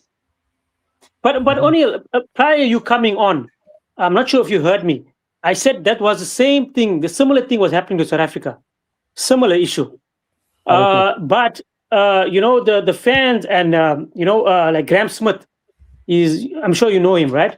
Yeah, I know. They started getting in. So they put pressure on Cricket South Africa, and they had no choice eventually. Yeah, so I think we saw Semi as our Graham Smith. That's why because Semi tactically, I don't rate him much. I think his strength is bringing people together and trying to uniform the territories. But that's a discussion for a whole nother episode. But yeah, it's very tough though, and I don't want you to discredit that in your analysis. Mm-hmm. No, definitely, I get that. I get that. Yeah, because I've got no doubt that West Indies is a talented. I mean, it's the Caribbean. We all know West Indies cricket. From Brian Lara days, Shander Paul. It goes on, and those bowlers, Malcolm Marshall, so crazy. I got don't move, because we're gonna ask you about South Africa against New Zealand. And before we move, well, that is Wednesday, but yeah, we're gonna get from the analysts who they think gonna take it, because as I said, there are two people who will reach here and then anything can happen. All right, so guys, here's a question, right? Here's a question. O'Neill Marcus, it's a very good question. I saw it earlier. This is the question from Marlon. I have to go back. He said, what needs to change for the next T20 World Cup 2028 in Australia? Who want to take that first? What we need to do, what we need to change for us to challenge in Australia that next 2 years? Well, first of all, we have to look where the World Cup is being played and the type of pitches that are in Australia and the players that you think would best suit, especially when it comes to the bowling department, right? We have to look at the players that will best suit the conditions in Australia. We know that Australia is a fast track, right? Yes. Correct. I don't know if they set it up like that for the World Cup, but whenever we play down there, we normally get some fast bunks in track. So we have to set up our thing in that way. Sammy just need to, because I don't think they're going to get rid of Sammy. Sammy just need to identify a core group of players and start the work from now. Get in some young players, get out some players who are aging, like your friend Johnson Charles, and bring in some and every chance you get to simulate the World Cup condition or the playing surface or the players that you think you're going to need. Try and do that. And we I think in Australia the only thing I say with Australia is that the grounds are big. So once you don't connect properly, you're in problem. But I think the pitches down there more suit our type of bowling, in terms of the pace bowlers. So we have to look at it that way. Errol, what we think this needs to change? Yes, I think we have to, going forward for that 2028, we need to identify bring new blood, bring in new blood. As I was saying, it's an aging team we brought there. Half of our team was 30 and over, and so on, that we brought there. And if we can replenish it, of course, we're going to have those experience there. You have a mixture, so we have to make a concerted effort to get new blood into it. And Marcus stated that whatever it is, he won't change. Whatever the hierarchies will do. I mean, Sammy will always there. I don't know, based on the dynamics or the West Indies cricket is structured. But his approach to is important. Didn't like his approach in terms of what apparently was the instructions, and I can only say apparent because they were too structured. He didn't adjust it according to what the games requires, the pitch, the situation as the game progressed, and so on. So I saw it as structured approach, and as such, it can't work. T20 cricket seemed to be leaving the West Indies, as I said, so there have to be a different approach to how West Indies play cricket. The pitch there are fast, but T20 cricket usually play on a. You see, how I know it is that the faster, although they are faster wickets, it's usually T20 wicket usually is a one that favors more the batsmen and so on. They are faster than the Indian wickets and other places. However, they are more geared for the batsmen and so on. There is no pace bowler, grass that wicket supposed to be there lively enough to get out with the tip, or a spin bowler's paradise. It's more equipped for batsmen. So I don't know how they will adjust that, but for the game to be excited, that's what T20 cricket asks for, especially the game. The wicket that they got yesterday, that was a T20 wicket and so on. So as I said, just try and see if they can get some new blood, and the politics in West Indies cricket to get it out of the way and see if we can get the best players on the squad or work with at all times, whether they are whichever of the Caribbean islands they are from, but get the best players to work with and see how it goes. And I think that is the approach we should take for that World Cup. O'Neill? So I think the past two World Cups we've exited at the same juncture, right? We needed to win to get to the semifinals. Right. Last time we lost to South Africa, now we lost to India. Where I think if we win either of those games, I think the semifinal is an easier game than the quarterfinal. It's just so happened to be the luck of the draw, right? Yeah. So I think as we approach this, I think two things. I think to Aga's point, I think having a wider selection of players is going to help, because I think competition breeds good performance, because people know that, hey, if you don't perform, there's someone else that's going to take your spot. So I think we have to develop a wider group of people, of players. I say we need to have about 18 to 20 guys that can come in and out of the squad. But I think the most important thing is going to be role clarity. I think we have a lot of guys that play in a lot of leagues around the world, but if you look at what they do for those respective franchises, it's something different from what the West Indies asks them to do. And I think you guys had talked about Hetmyer earlier and how he's looked as like a finisher in all the leagues he plays, as like a slugger, but he's a proper like number 3 batsman. And I think that's very important, because if you're asked to do a thing and you know that's the thing you're going to do, whether you do it for the franchise league or for your international team, I think that plays a difference.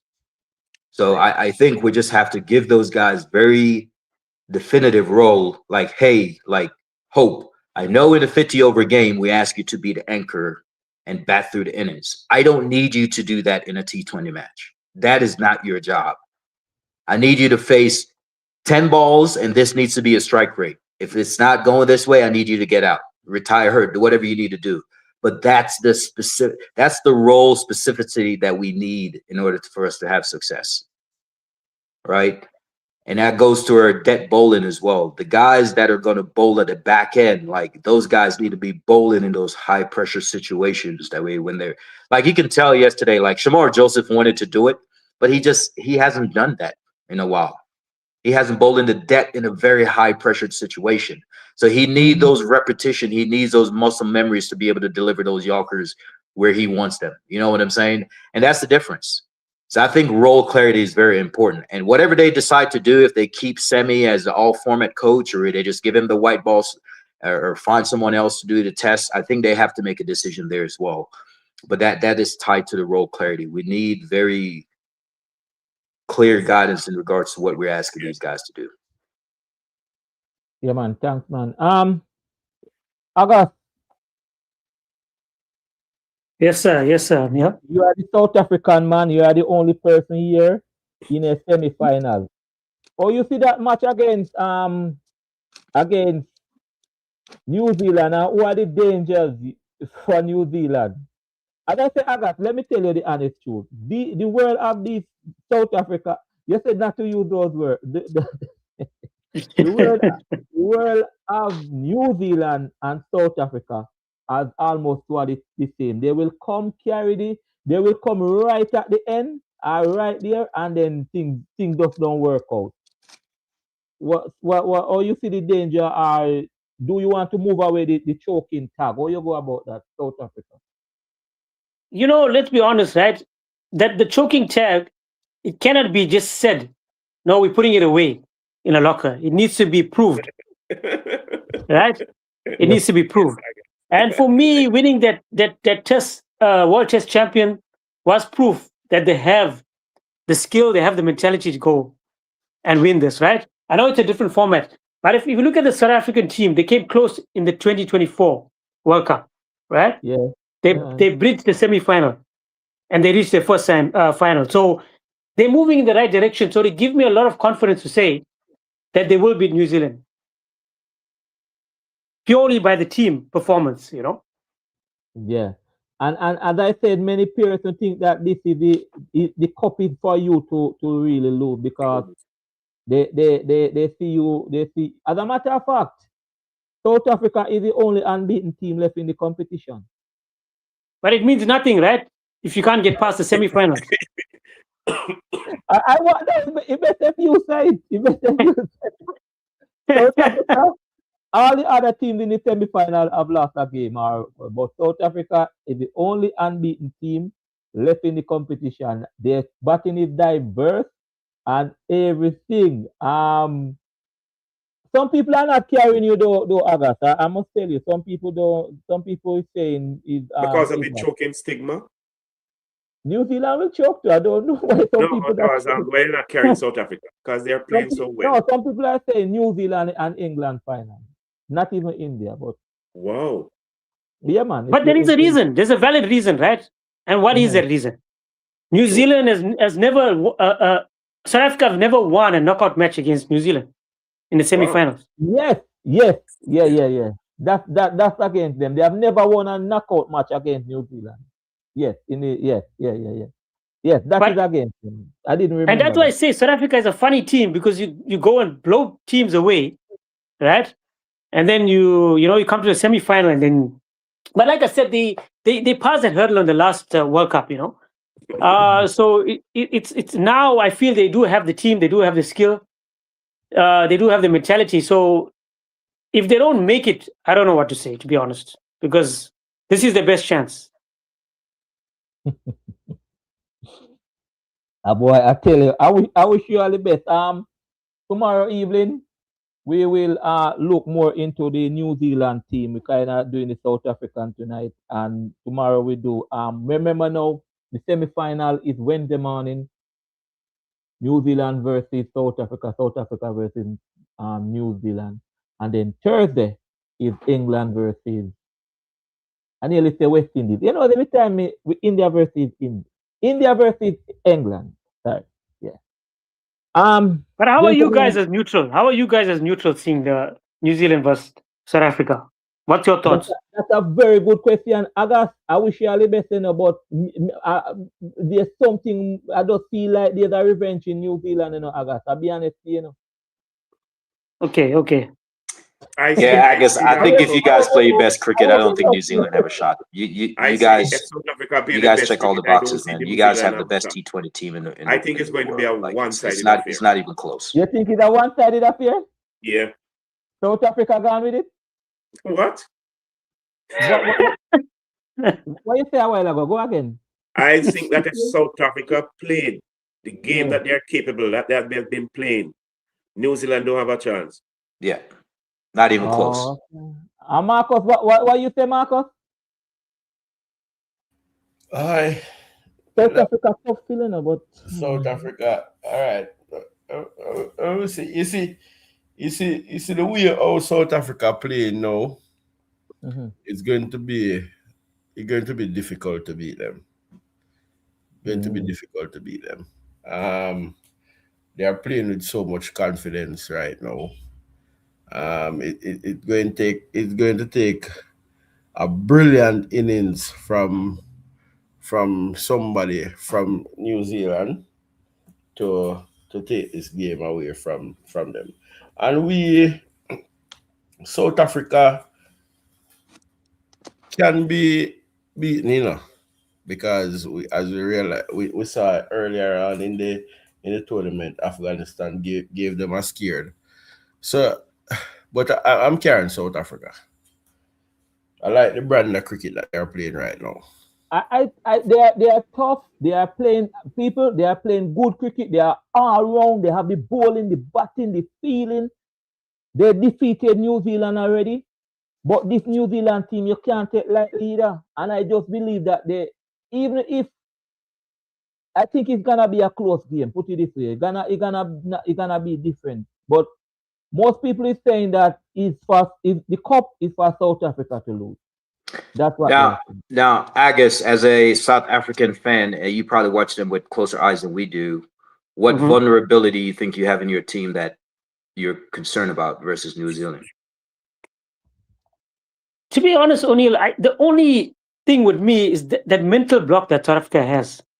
You know, I don't know. It seems the mentality when it comes to these knockout matches, I don't know. They just seem to get very nervous. You know, so yeah, if they can, I'm just being honest about it. I mean, we've seen it before.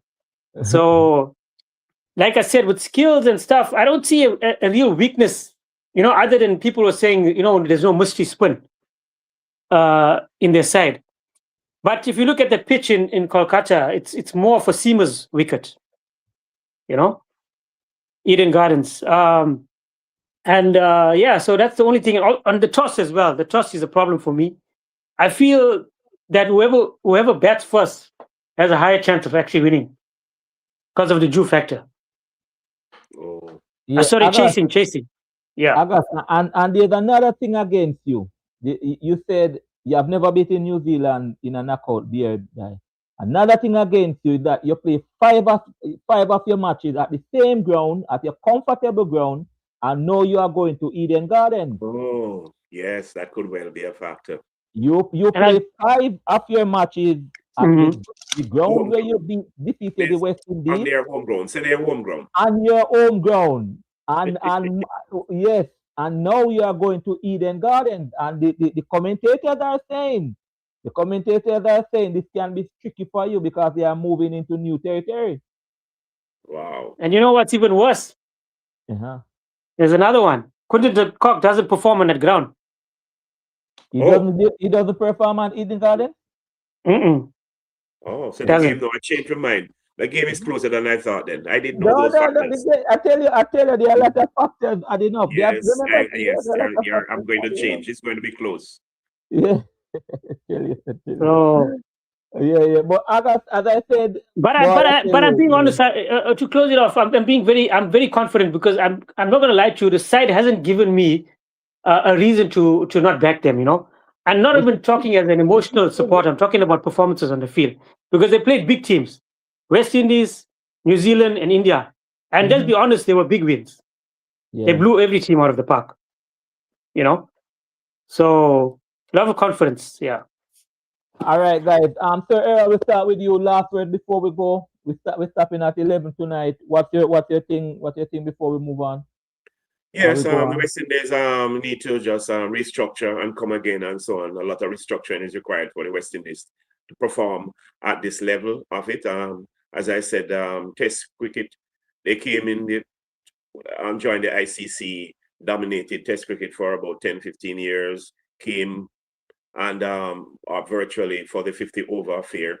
Same thing with T20, came and played their role, won twice and so on, and apparently is leaving them. So to reverse that trend, we have to restructure all and pull, as we say in Jamaica, and come again.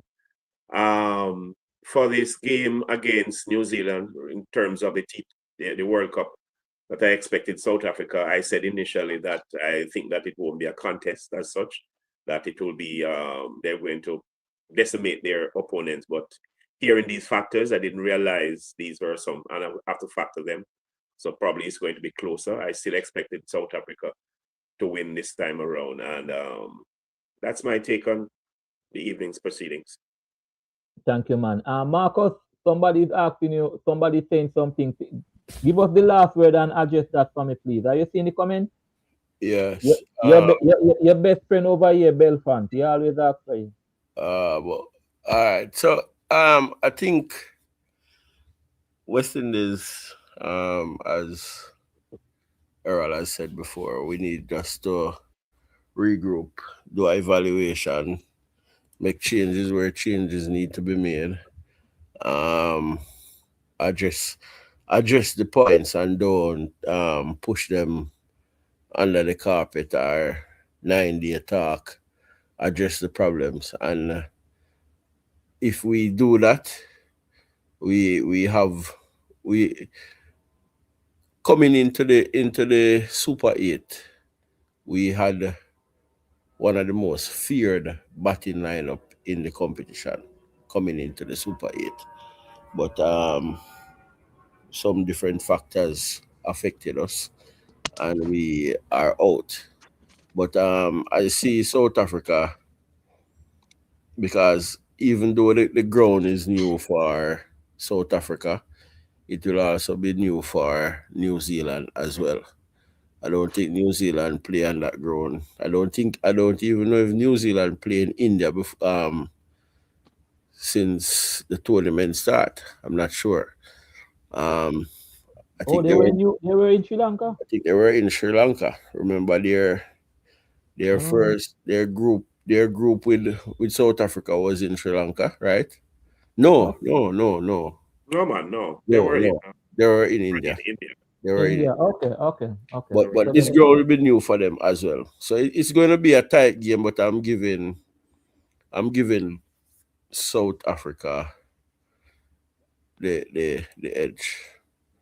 The person said, Marcus, enough respect to you, sir, but what you're saying is more of hope than expectation. Right now, it's pure hope we're having for West Indies. Pure hope. Because if we that was the problem, you know. That's the captain name Shea Hope.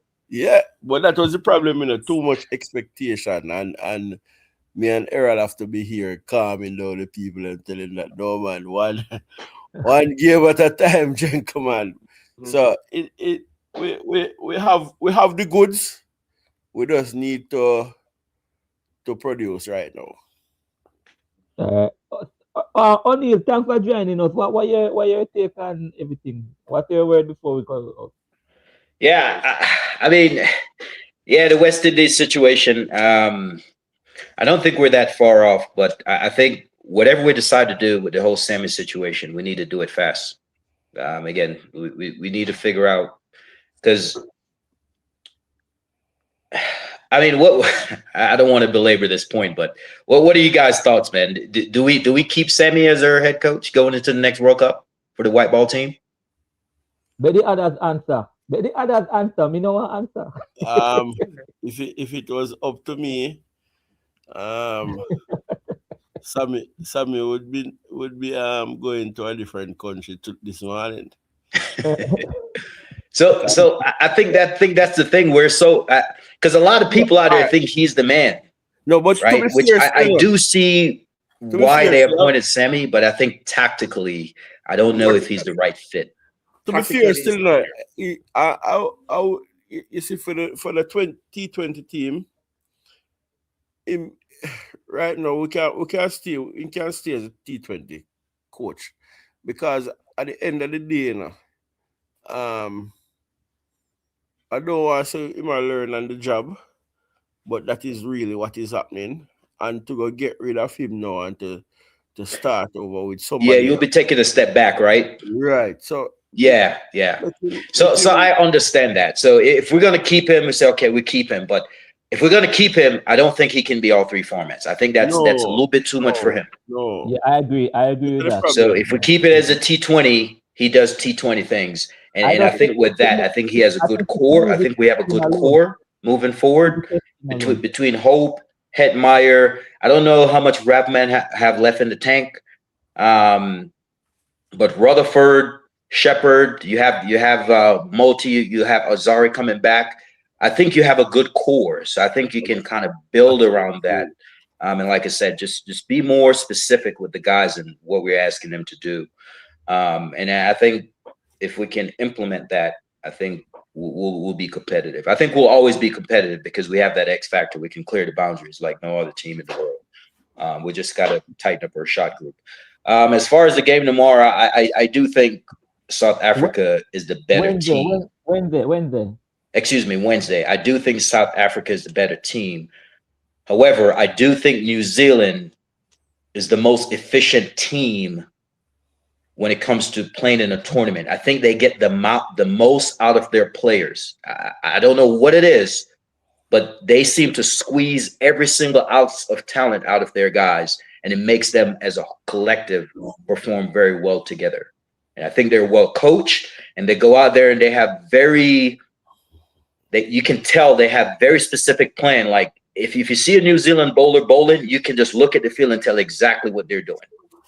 And I think they're very efficient. And I think their efficiency is going to give them a chance. I think a lot of it is going to come down to the toss. I think if you can get the game is being played at the same venue we played yesterday, right? Yeah. Eden Garden, yes. Wow. Yeah, so runs is in that game. Good yeah. But I think South Africa would win. So that's my final take. Thank you guys for having me on. Yeah, man. August. Yes. Most of the people in the chat and the co-hosts, they are saying South Africa. Their last words before we'll close up tonight. Yeah, I appreciate that support, guys. But I know you guys are only saying what's true. So, for me, I just want to see in the future a stronger West Indies team, because a stronger West Indies team is so good for cricket. We need West Indies. Cricket needs West Indies, And as South Africans, we've got a lot of respect for West Indies. I'm not sure if you guys even saw the test match where Rian Mulder could have broken the record of Brian Lara, but he didn't go for it. And I'm sure you guys heard why. Because he said, you know what, Brian Lara deserves that record. So West Indies cricket runs deep in South Africans' history, in our veins, even the coaches, the players, and even me, growing up watching Brian Lara, Shandapal, Sawan, all these guys. And I really want West Indies to shine through. For me, that would just be the highlight. Thank you, everyone. Thank you, Sir Errol, resident analyst, Marcus, resident analyst. Welcome, O'Neill, you must come back, man. You must come back more often. O'Neill, yes, you need to be back here, man. Which country are you from? Me, I live in the States. My folks are from Jamaica, though. I could hear that accent. Jamaica? I could hear that accent, that American accent. Yeah. My dad is from Jamaica, so I grew up watching the sport. So I pay close attention to it whenever I get time. You know the cricket, man. You must come back around here. You take too long. They're going to ask you to be on it. I love your analysts. Yeah, man. Thank you guys for having me on, man. You guys have a good platform. Anytime you're ready, man. August? Yes, my friend. Yeah. Give me good news, not negative news, right? Yeah, they have a song where they say, "For you I'm praying." Thank you, man. Appreciate it. Guys, thank you so much. People in the comment section, thank you so much. Bell fans, you early tonight. You didn't come here last night, because the West Indies lost, but you're early tonight. You're saying I won't put up the one where you say about Sammy. I'm not gonna put up that Robert, you never there last night, right? No, you wasn't here. You were missing, but they were asking for you. I think God asked for you because God said you and him said you're going to play 3 matches, but Bell fan couldn't hear. But everybody in the chat, thank you so much, man. I tell you now, I told you yesterday I was so upset, man, and I said, tomorrow, last night I was going to just say, hey, thank you, and see you. But the love of you and the love of the analyst, I say, let's go through, man. We're going right through until, all right? Until we say no more. Thank you so much. Bless. Tomorrow night again, we're gonna look in depth in New Zealand. Hear what Aga said again. Hear what people say again. We have new topics, and you may never know. Guys, continue to pray for the West Indies team. They are stuck in India. They want to come home. They want. Yes. They should have left India this morning today, but the airspace is closed. Because of the war. What is going on. Because of the war. So please, no matter what we say about them, it's just like you have a child and you said, hey, You said think about your child, but you don't want anybody else say nothing about them. That is how we love the West Indies and we love the players. Matters not. All right. So Yeah, please just keep them in your prayers and that the place can open up. I think they say the ICC is providing security for them and they are comfortable, but they want to come out. You imagine you go to play a tournament and you need to come back to the Caribbean with peace and love and sunshine, and you cannot fly in the airspace. Well, let's consider that they had won, they had reached semi-final and final. They would still be there. So tell them to enjoy their vacation. Well, so watch. yeah, Tell them to go watch the semi-final. they'll still be there. Yes, they'll still be there. Yeah. Let's it. All right. Thank you, guys. Thank you, analysts. Thank you, everyone. Bless. All right, Nodil, thank you for coming on, man. All of you guys, you take care now. Bye. All right, now. Errol, take care, man. See you guys. Bye, All right. guys. All right. Take care. All right.